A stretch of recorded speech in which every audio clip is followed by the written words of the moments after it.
I would like to welcome you to the next lesson. This lesson is about how to keep the proper frame of mind when meditating. Because it appears to be easy, but it can be frustrating at first.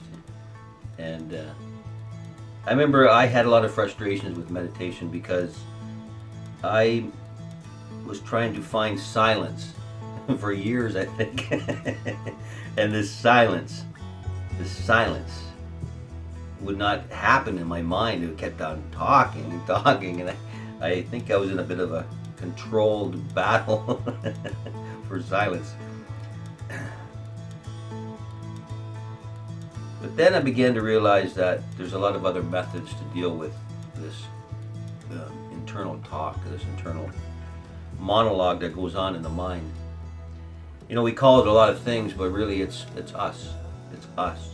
It's our energy trying to communicate with us in the present. Our energy from the past put to work by us, usually to provide us safety in some way or to help us in some way.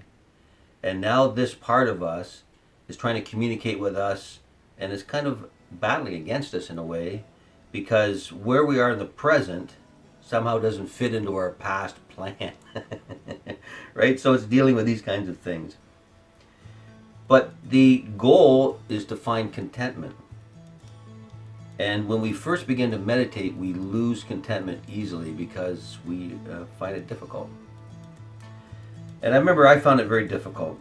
And one of my teachers said to me, he says, "What's going on?" And I said, "You know, I'm just really getting frustrated. I just can't seem to find what I'm looking for." And he said, "So you saw something?"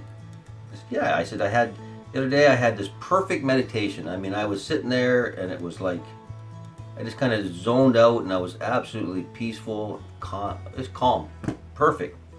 And I haven't been able to do it since, right? And he says, "I don't think you understand how meditation works then." He says, meditation will show you something. It will show you something amazing. And then you will have a difficult time finding it. But he says, it's not because you did anything wrong. He says, because you didn't have enough experience to hold on to that state. So the state dissolved back into your previous state, right? So he said that this is how it works. He says you find a beautiful state, a higher state we could say, and we lose it. And instead of struggling to find it, realize that loss is part of it. It's like a dance in a sense. Finding and losing, right? So we just wait patiently, and then we'll find it again, right?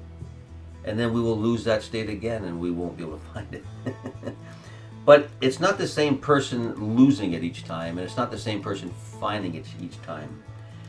The one who finds it the last time will be so experienced with finding it or seeing it that the state will no longer be lost again. It'll finally be a permanent state of mind, right? And then from that state of mind, we'll see something new and something amazing, and then we won't be able to see that again. And then we'll have this dance again of finding and losing and finding and losing, right? Until finally we find that state again with so much experience, we won't lose it again. It'll now be our state in a sense. It'll be so understood that it will not be lost any further. So I think it's important to look at meditation this way so that we realize that there is no finding and losing in the sense of a good day and a bad day. That these are all good days. These are all like a step up the ladder. Even that lost step is not a step down, it's a step up, right? It's the movements of someone with greater experience who have seen something new, right?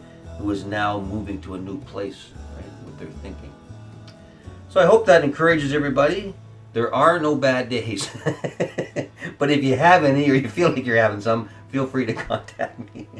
Thanks again, and I hope you enjoy your next lesson. Namaste.